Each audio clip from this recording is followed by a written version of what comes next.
Rebecca Frances Porter was born on 11 June 1891 in Carter County, Kentucky.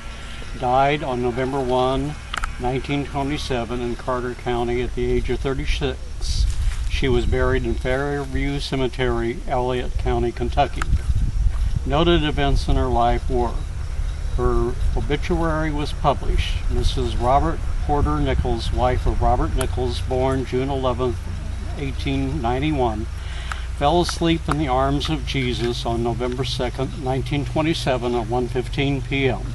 She leaves a father, J.C. Porter, a husband and 7 children, 4 boys and 3 girls, 2 brothers, W.A. Porter of Jacobs, Kentucky, and James A. Porter of Vale, Kentucky, 2 sisters, Mrs. Mary Parker of Ramers, Kentucky, and Mrs. Florence Williams of Wheelersburg, Ohio, and a host of relatives and friends to mourn a loss. I am so glad that I can truthfully say that she was such a kind and obedient child, a true wife and mother, a good neighbor, and one loved by all. If she had an enemy, no one knew of it.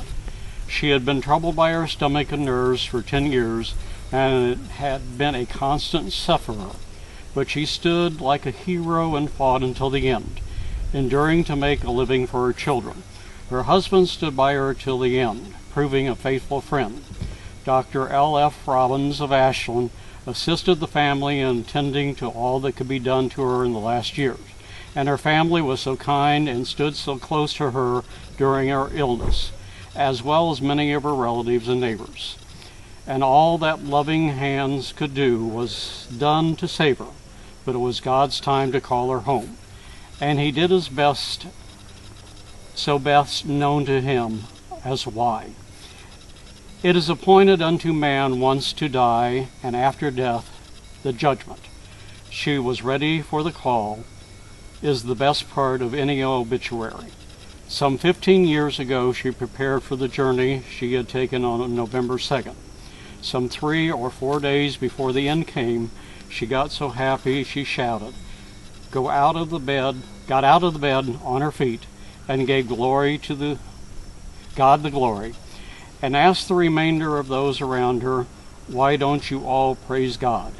She called her children to her, gave them all something to remember her by the night before she died, asked them to be good, and said to her husband, I am willing that God's will be done, and if he wants me to go, I am in his hands. Her funeral was preached at Fairview Cemetery by the pastor, Reverend Cecil, after which the remains were laid to rest in the Fairview Cemetery. She is gone but not forgotten, waiting just inside the eastern gate. Dear daughter, you will not have long to wait. Linger near the eastern gate. Her father. Good. Very good. Now that was my grandmother. Your grandmother, yeah. Okay. His dad made the comment that at the log cabin that we were seeing so much of yesterday, that his mother was laid out there, and he was 7 years old, but he remembers his mother, what she looked like, and what she was wearing, and what room, and remember all the people around came to the house for the wake. Yeah. Mm-hmm.